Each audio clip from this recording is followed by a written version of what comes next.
Good evening students. Hope कि पिछली जो क्लास हमने सीए की थी वो आपको अच्छे से क्लियर हो चुकी होगी।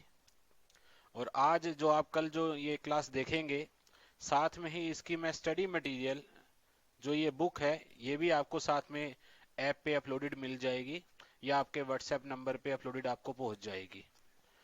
तो उम्मीद करता हूं कि जो ये हमने फर्स्ट एक्सरसाइज के क्वेश्चन 14 तक किए थे वो सारे आपको क्लियर हो चुके होंगे। और आज हम उसको आगे कंटिन्यू करते हैं क्वेश्चन नंबर 15 से। एक क्वेश्चन शायद होमवर्क में दिया गया था, क्वेश्चन नंबर 11। कर लिया वो क्वेश्चन आपने? चलिए, अगर आपको बाय चांस वो क्वेश्चन क्लियर ना हुआ हो या आपका आंसर मैचअप पीछे से ना हो रहा हो तो आप उसको डाउट क्लास में क्लियर कर सकते हैं। चलिए, आज का हमारा next question, question number 15। Question आप साथ में स्क्रीन पे देख ही रहे हैं। तो क्वेश्चन नंबर 15 क्या कहता है? 324 division of 324 between x and y is in the ratio। पहले तो मैथमेटिक्स के जब आप क्वेश्चन कर रहे हैं तो कैलसी आपके हाथ में होना चाहिए ताकि कैलकुलेशन को और आसान बनाया जा सके। तो division of 324 between x and y in the ratio 11:7।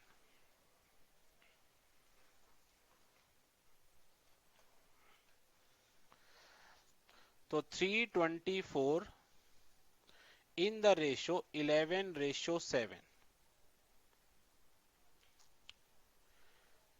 तो x and y would get rupees. तो ये रुपीज 324 को आपने डिवाइड करना है। तो रेशो की एक चीज हम इस क्वेश्चन में सीखने जा रहे हैं, वो क्या? ये अगर x है और ये अगर y है तो x की टोटल वैल्यू क्या हो जाएगी?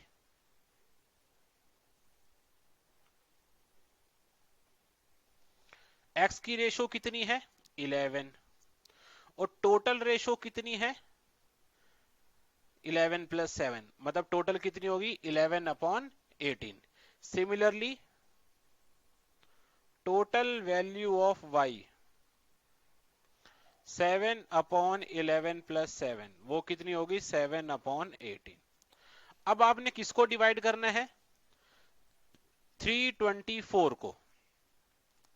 तो मल्टीप्लाइड बाय 324।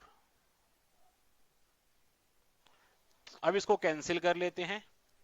18 18 324, 18 18 324, ये आ गया 11 × 18 और ये आ गया 7 × 18। दोनों को मल्टीप्लाई कर लेते हैं।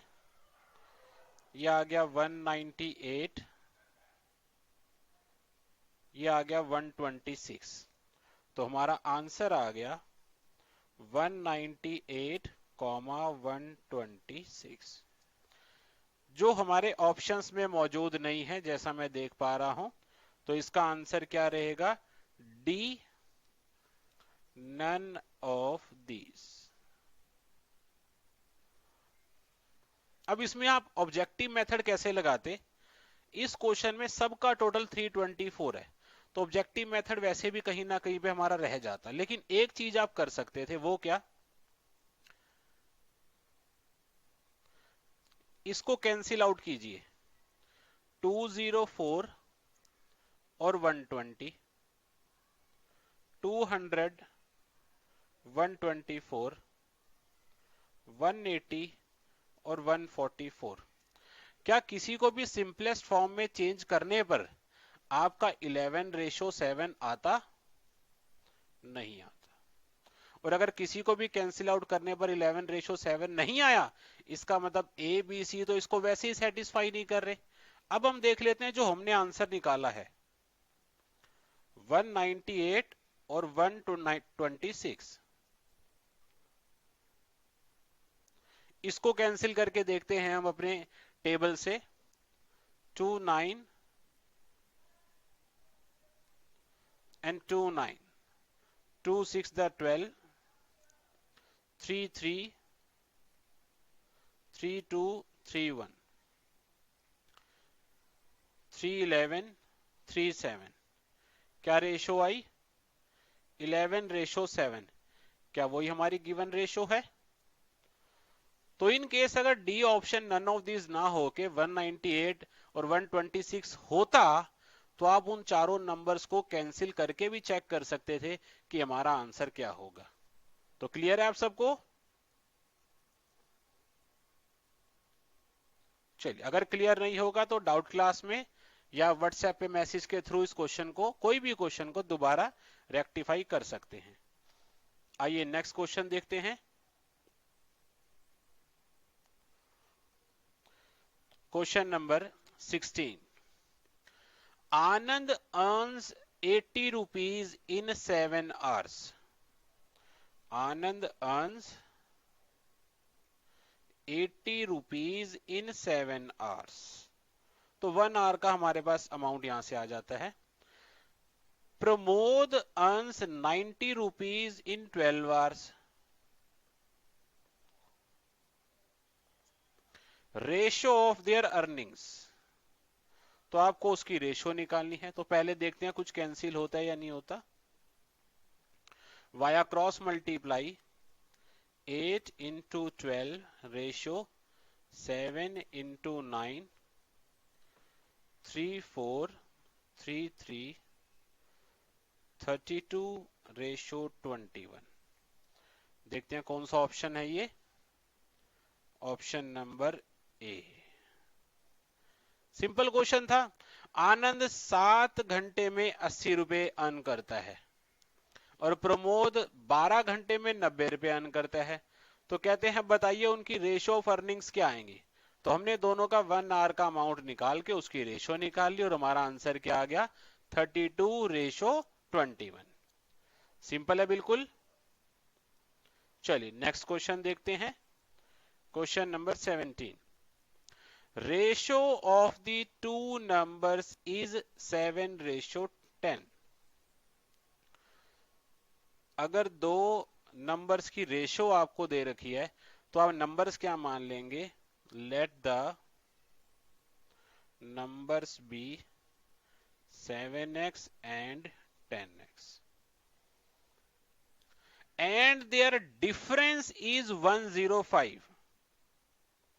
हम इसको ऑब्जेक्टिवली भी कर सकते हैं, बाद में देखते हैं। अभी according to question their difference, difference अगर 105 है, वैसे भी हम जब डिफरेंस निकालते हैं तो कैसे निकालते हैं हम, बड़ा नंबर पहले और छोटा नंबर बाद में। And their difference is 105। तो 3x is equal to 105, x is equal to 105 upon 3, x is equal to 3 3 the 9, 3 5 the 15। तो x का आंसर आ गया 35। तो नंबर्स क्या क्या आ गए हमारे, पहला नंबर था 7x, तो 7 इंटू 35। दूसरा नंबर था 10x, तो 10 इंटू 35। तो ये आ गया 245, ये आ गया 350। मींस आपका आंसर क्या होगा, 245 एंड 350। देख लेते हैं कौन सा ऑप्शन नंबर है, ऑप्शन नंबर सी।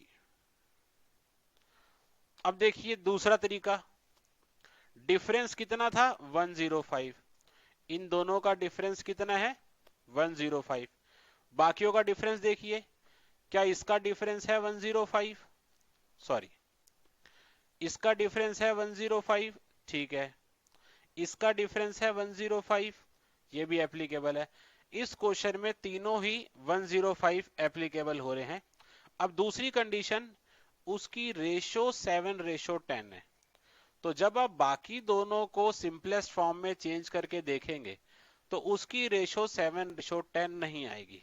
लेकिन अगर मैं इसकी रेशो देखूं 245 और 350, 5 4 the 20, 5 9 the 5 7 the 7 7 the 7 10 the, ratio क्या आ गई 7:10। ऑब्जेक्टिव मेथड 90% मैथमेटिक्स में अप्लाई होता ही होता है, आपको सॉल्व करने की जरूरत नहीं पड़ती।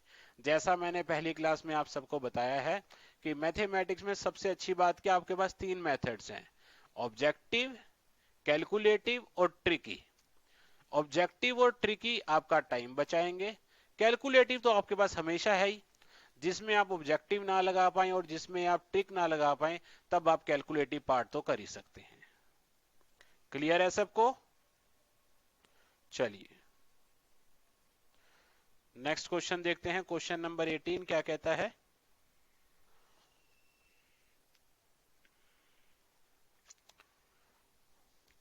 क्वेश्चन नंबर 18 इंपॉर्टेंट क्वेश्चन, आपके एग्जाम में कई बार पूछा गया क्वेश्चन है ये, ध्यान से समझिएगा। क्वेश्चन नंबर 18 क्या कहता है? P Q R R 3 cities.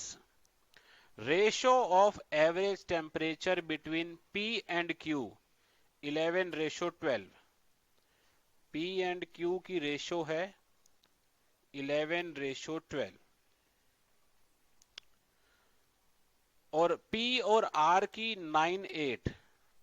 P और R की 9:8। The ratio between the average temperature of Q and R, और आपको Q and R निकालना है। सबको कल की ट्रिक याद है? हमने कल एक ट्रिक सीखी थी, ए बी दे रखा हो, बी सी दे रखा हो और ए बी सी निकालना हो। तो ये ट्रिक भी वैसी है लेकिन क्वेश्चन को थोड़ा घुमा दिया गया है। आइए यहां से क्यू और आर कैसे निकालेंगे पहले समझ लेते हैं। पहले तो ये देख लीजिए कि दोनों में कौन सी चीज कॉमन है। पी कॉमन है, उसको तो रख दीजिए सेंटर में। अब आपके पास है एक तरफ क्यू, एक तरफ आर। अब जैसे जैसे दिया हुआ है वैसे वैसे लिख दो। पहली रेशो क्या है? P का 11, Q का 12। रेशो आपको उल्टी जरूर करनी पड़ी लेकिन क्वेश्चन में वैल्यूज के हिसाब से लिखना है। आपने QPR लिखा है तो पहली रेशो थी आपकी P रेशो Q, तो Q का आंसर 12 हुआ और P का आंसर 11 हुआ। आपने उसी हिसाब से लिखना है जैसा क्वेश्चन में गिवन होगा।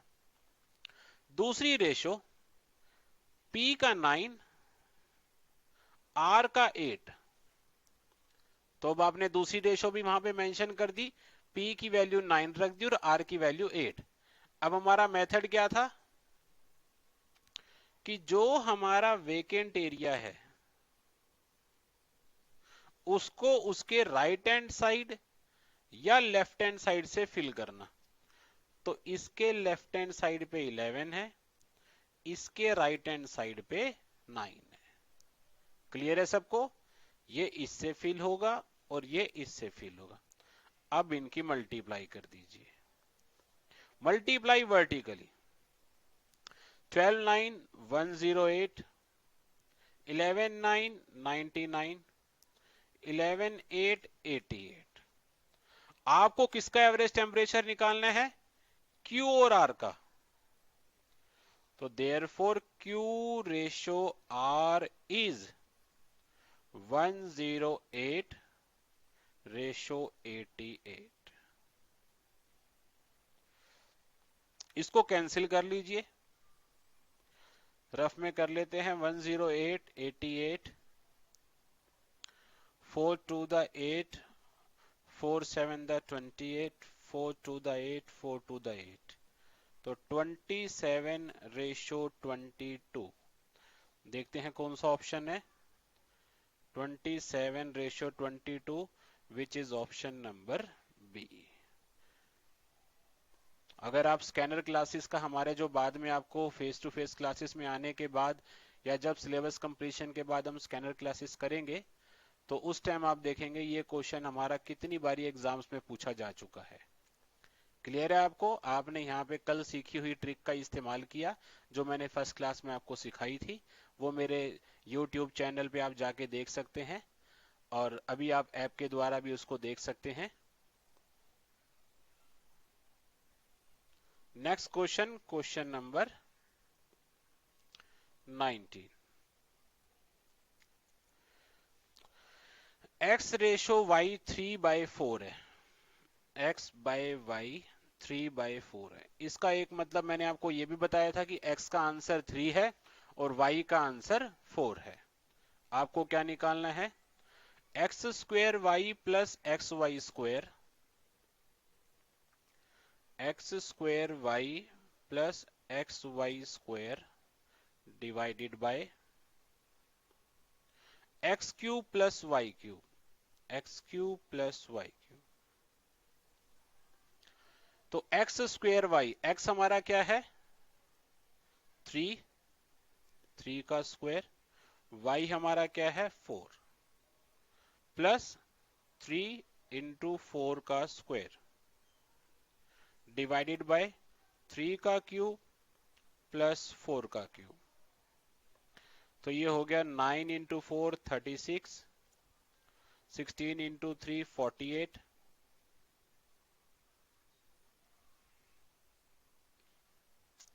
3 का क्यूब 27, 4 का क्यूब 64। ऐड कर लीजिए, आपके पास कैल्सी है, आप कैल्सी से इजीली कर सकते हैं। तो 7 के टेबल से ये आगे कैंसिल आउट हो जाएगा। तो 7 13 दा एंड 7 12 दा। तो हमारा आंसर क्या आ जाएगा 12/13। आइए देख लेते हैं कौन सा ऑप्शन है, which is option number B. Clear है सबको? सिंपल क्वेश्चन है, सिर्फ वैल्यूज आपने उठाई और उसमें सब्स्टिट्यूट कर दी और सिंपली आपके पास x बाय वाई की वैल्यू से x square plus y plus x y square upon x cube plus y cube का आंसर आ गया, जैसे आपने 8th क्लास में फ्रैक्शन वाले चैप्टर में वैल्यूज को निकाला होगा। आइए नेक्स्ट क्वेश्चन देखते हैं, क्वेश्चन नंबर 20 क्या कहता है।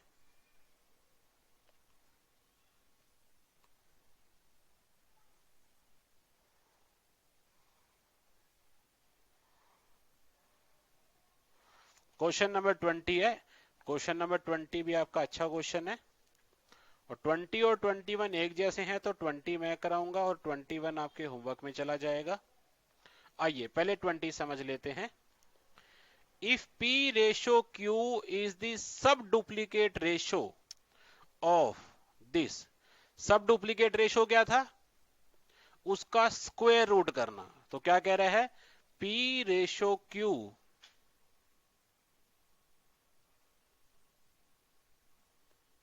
Is the sub duplicate ratio, सब डुप्लीकेट का मतलब उसका स्क्वायर रूट करना, of P minus x square Q minus x square, P minus x square Q minus x square. तो ये आपको क्वेश्चन में गिवन है, आपको बताना है इससे बनने वाली कंडीशन क्या होगी। तो पहले तो स्क्वायर रूट को हटाने के लिए स्क्वेयरिंग बोथ साइड्स, तो ये हो गया P square by Q square equals P minus x square upon Q minus x square. Question को आगे भी देख लेते हैं।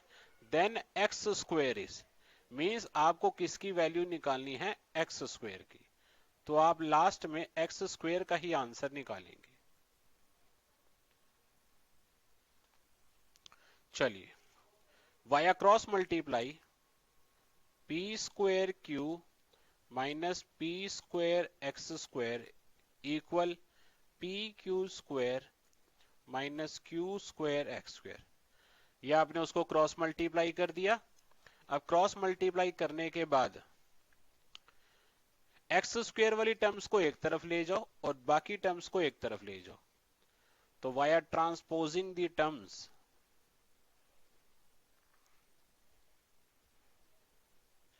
ये टर्म लेफ्ट हैंड साइड चलेगी और ये टर्म राइट हैंड साइड चलेगी।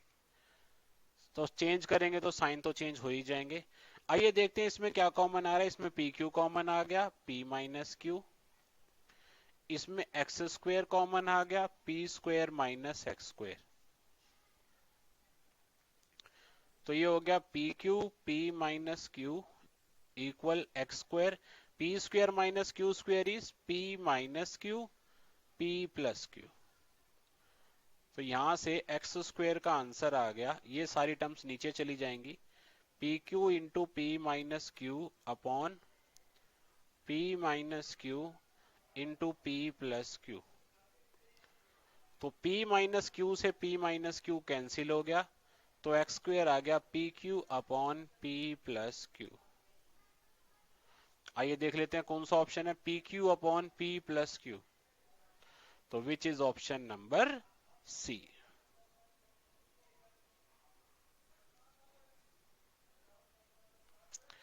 क्लियर है सबको? ये अच्छा क्वेश्चन है इस एक्सरसाइज का दूसरा। पहले हमारा एक एवरेज टेम्परेचर वाला आ चुका है। आइए नेक्स्ट क्वेश्चन देखते हैं। 21 आपके होमवर्क में है। उम्मीद करता हूं आप इसको घर पे सॉल्व कर लेंगे। इसमें आपको यह बताना है कि सॉल्व करने के बाद कौन सी कंडीशन एप्लीकेबल है।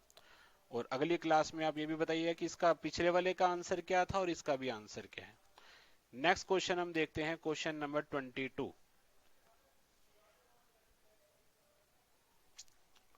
22 क्या कहता है, P रेशो Q 2:3 है। P रेशो Q 2:3 है। X रेशो Y 4:5 है। X रेशो Y 4:5 है।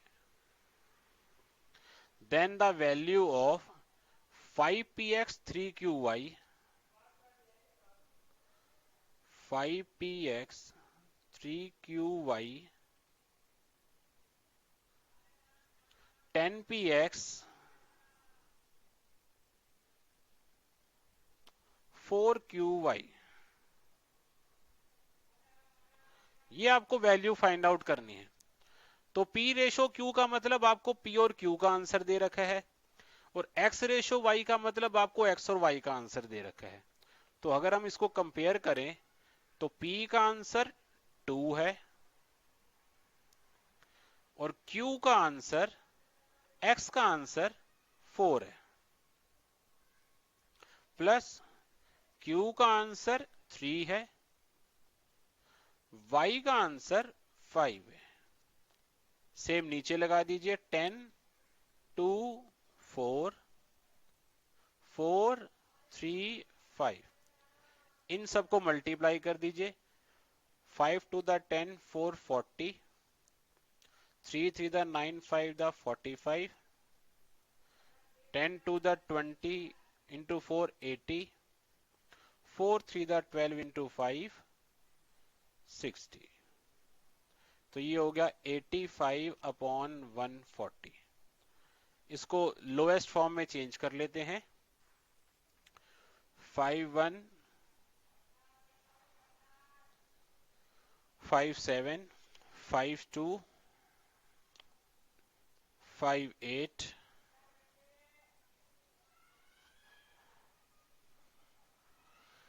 तो आगे शायद ये लोएस्ट फॉर्म में और आगे नहीं जा सकता, तो इसका आंसर आ गया 17:28।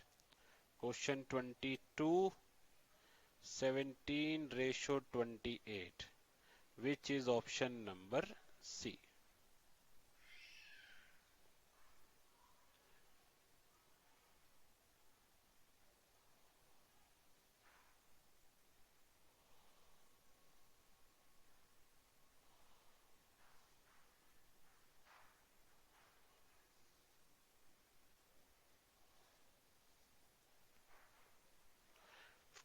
क्लियर है सबको क्वेश्चन नंबर 22? आइए नेक्स्ट देखते हैं क्वेश्चन नंबर 23। क्या कहता है वो, the number which when subtracted from each of the terms of the ratio 19:31 reducing to 1:4। अब अगर देखिए ये रेशो के रूप में आप ये पढ़ेंगे, number which when subtracted from each of the terms of the ratio. अब अगर मैं 19:31 को नंबर्स मान लेता तो मेरे नंबर्स हो जाते 19x और 31x, और मैं इसमें से कुछ भी सब्ट्रैक्ट करूं, मान लिया वो नंबर y है, तो अकॉर्डिंग टू द कंडीशन ये क्या बनता, 19x minus y upon 31x minus y is equal to 1/4। तो एक लीनियर इक्वेशन से क्या मैं एक्स और वाई के आंसर निकाल सकता हूं? क्लास 9th क्लास 10th आपने पढ़ा linear equation in two variables. क्या एक लीनियर इक्वेशन से आप एक्स और वाई के आंसर्स निकाल सकते हैं? नहीं निकाल सकते। इट मींस जो ये रेशो है, ये रेशो की जगह फ्रैक्शन होना चाहिए। अगर ये फ्रैक्शन होता कि इस फ्रैक्शन में से एक नंबर सब्ट्रैक्ट कर दिया गया, let the number be x, then 19 minus x upon 31 minus x, और अकॉर्डिंग टू क्वेश्चन वो किसके इक्वल आ जाता? 1/4 के। वाया क्रॉस मल्टीप्लाई, हमने क्रॉस मल्टीप्लाई कर दिया तो 19 four the 76 minus 4x is equal to 31 minus x. तो 76 minus 31 is equal to 4x minus x. 45 is equal to 3x और x is equal to 45 upon 3 which is equal to 50। तो it means यहाँ question में थोड़ी सी wording mistake है, आप उसको ठीक कर लीजिएगा और वो अपने आप ही ऑटोमेटिकली नंबर किस रेशो में आ जाएगा? 1:4 में। अब आप इसको वैसे भी चेकआउट कर सकते हैं कि 1:4 की रेशो कैसे बन सकती है, वो मैं आपके लिए छोड़ता हूं। जब हम क्लास में फेस टू फेस आएंगे, तब हम जब इसको रिकैप करेंगे, तब मैं आपसे इसका पॉइंट दोबारा से पूछूंगा। तो वो रेशो में नहीं है, वो फ्रैक्शन में है। ऑप्शन नंबर ए इसका आंसर होगा। क्लियर है सबको? एवरीवन, चलिए नेक्स्ट क्वेश्चन देखते हैं। क्वेश्चन नंबर 24, ये भी अच्छा क्वेश्चन है। Daily earnings of 2 persons. आप चाहो तो इस क्वेश्चन को यहीं पे ही कर सकते हो बिना कुछ भी लिखे हुए। आइए देखिए कैसे। Daily earnings of 2 persons are in the ratio 4:5 and their daily expenses are in the ratio 7:9। उनके एक्सपेंसेस की रेशो दे रखी है। If each saves 50 rupees per day, अगर दोनों बंदे 50 रुपए एक दिन में बचाते हैं तो उनकी डेली अर्निंग्स क्या होंगी?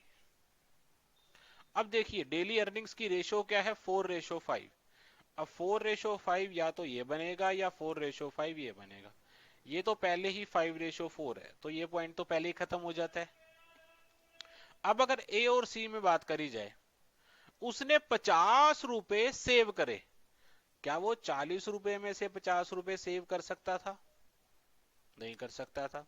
इसका मतलब ए भी खत्म हो गया। तो उसने सिर्फ 50 रुपए वो कहां से सेव कर सकता है? यहां से। अब 400 में से 50 रुपए सेव करे और 500 में से 50 रुपए सेव करे, इसकी रेशो निकाल लेते हैं। 5 7 द 5 9 का, और वो रेशो क्या आ गई? 7:9। तो 400 और 500 ऑब्जेक्टिवली हमारे हर कंडीशन को सेटिस्फाई करता है। आइए अगर हम इसको बाई चांस डायरेक्ट भी कर रहे होते तो पहले देखते हैं हम कैसे करते। Daily earnings of the 2 persons are 4:5। तो आपने उसको सपोज कर लिया 4x एंड 3x।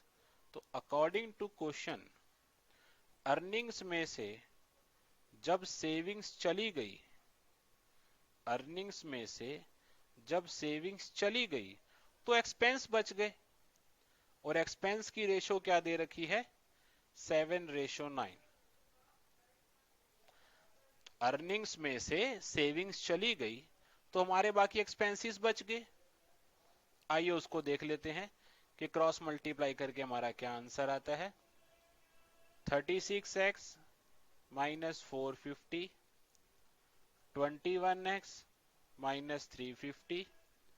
एक्स वाले लेफ्ट हैंड साइड में शिफ्ट कर लीजिए और y वाले राइट हैंड साइड में शिफ्ट कर लेते हैं। तो ये आ गया 15x इज इक्वल टू 100। 4:5 था, तो ये 5x है।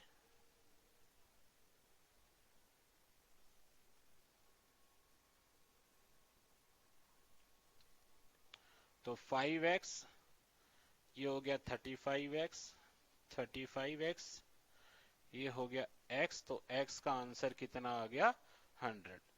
तो daily earnings 4x and 5x वो बन गई 400 एंड 500, क्योंकि x का आंसर कितना था 100। तो which is option number C, जो आप ऑब्जेक्टिवली पहले ही क्वेश्चन में कर चुके हैं। तो ये फायदा होता है ऑब्जेक्टिवली अगर हमें मेथड आ चुके हैं तो हमारा टाइम बहुत बच जाता है, ये सबसे बड़ा प्लस पॉइंट हमारे लिए रहता है। चलिए next question, the last question of this exercise, question number 25।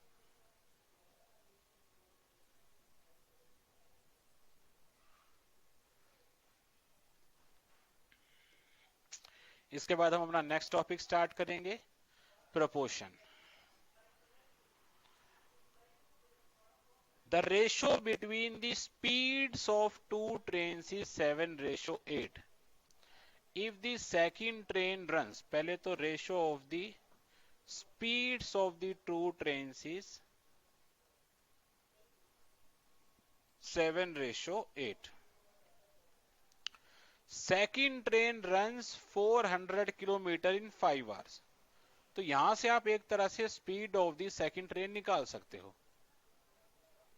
Speed of the second train, उसका डिस्टेंस और टाइम दे रखा है 400 किलोमीटर इन 5 आवर्स, क्योंकि स्पीड का फॉर्मूला आपने पढ़ा ही हुआ है, डिस्टेंस अपॉन टाइम। तो speed of the second train आपके पास क्या आ गई 80 किलोमीटर पर आवर। अब देखिए आपको स्पीड की रेशो क्या दे रखी है 7:8। अगर ये सेकंड ट्रेन की स्पीड 80 बन गई, वो कैसे बनी होगी जब ये 10 से मल्टीप्लाई हुआ होगा। तो फर्स्ट ट्रेन की स्पीड जो हमें निकालनी है वो भी कितनी बन जाएगी 70। It mean speed of the first train is 70 kilometre per hour. Logical question है ना, तो वो है हमारा ऑप्शन नंबर सी। तो यहां पे हमारी फर्स्ट एक्सरसाइज खत्म होती है और 5 मिनट का ब्रेक है। इसके बाद हम अपना नेक्स्ट टॉपिक प्रोपोर्शन स्टार्ट करने जा रहे हैं।